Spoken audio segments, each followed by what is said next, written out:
പ്രിയ സഹോദരങ്ങളെ, വിശുദ്ധ മത്തായി എഴുതിയ സുവിശേഷം 9-ാം അധ്യായം 9 മുതലുള്ള തിരുവചനം. യേശു അവിടെ നിന്ന് നടന്നു നീങ്ങവേ മത്തായി എന്നൊരാൾ ചുങ്കസ്ഥലത്തിരിക്കുന്നത് കണ്ടു. യേശു അവനോട് പറഞ്ഞു, എന്നെ അനുഗമിക്കുക. അവൻ എഴുന്നേറ്റ് യേശുവിനെ അനുഗമിച്ചു.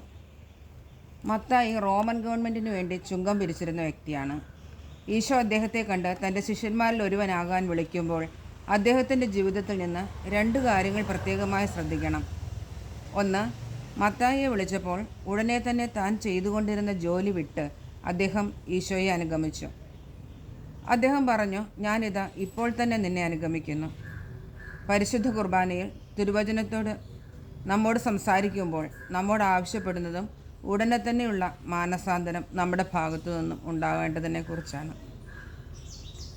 രണ്ടാമതായി, ഈശോ വിളിച്ചപ്പോൾ എല്ലാം ഉപേക്ഷിച്ച് ഈശോയെ അനുഗമിച്ചു എന്ന് പറയുന്നു.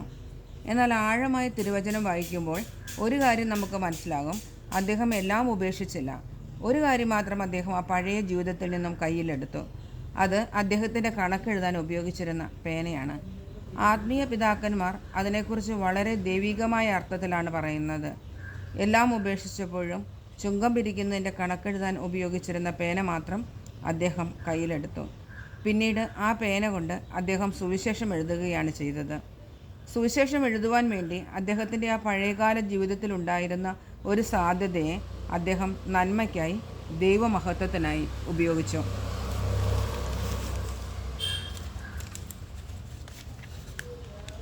നമ്മളെ ഇന്ന് ദൈവം പുതിയ ജീവിതത്തിലേക്ക് വിളിക്കുമ്പോൾ, ഇന്നു മുതൽ നമ്മൾ മാറാൻ തീരുമാനിക്കുമ്പോൾ, എല്ലാം ഉപേക്ഷിച്ച് നമ്മൾ ഈശോയുടെ പിന്നാലെ പോകുമ്പോൾ നമുക്ക് എന്തെങ്കിലും പഴയകാല ജീവിതത്തിൻ്റേത് നന്മയ്ക്കായി, ദൈവമഹത്വത്തിനായി മാറ്റാൻ പറ്റുമോ എന്നതാണ് നമ്മൾ ചിന്തിക്കേണ്ടത്. ഇതുവരെ നമ്മുടെ സംസാരം, നമ്മുടെ നാവ്, നമ്മുടെ കൈകൾ മോശമായ കാര്യങ്ങൾക്ക് വേണ്ടി ഉപയോഗിച്ചിരുന്നെങ്കിൽ ഇനി മുതൽ അത് ദൈവത്തെ സ്തുതിക്കുവാനും സഹോദരങ്ങളെക്കുറിച്ച് നല്ലത് പറയുവാനും സഹോദരങ്ങൾക്ക് നന്മ ചെയ്യുവാനുമുള്ള കാര്യമാക്കി നമ്മുടെ ആ പഴയകാല സാധ്യതകളെ പുതിയ ദൈവമഹത്വ സാധ്യതകളാക്കി മാറ്റണമെന്ന് വിശുദ്ധ മത്തായി ശ്ലീഹായുടെ ജീവചരിത്രം നമ്മെ ഓർമ്മിപ്പിക്കുന്നു. അതിനായി നമുക്ക് അമ്മയുടെ മാധ്യസ്ഥം തേടി പ്രാർത്ഥിക്കാം.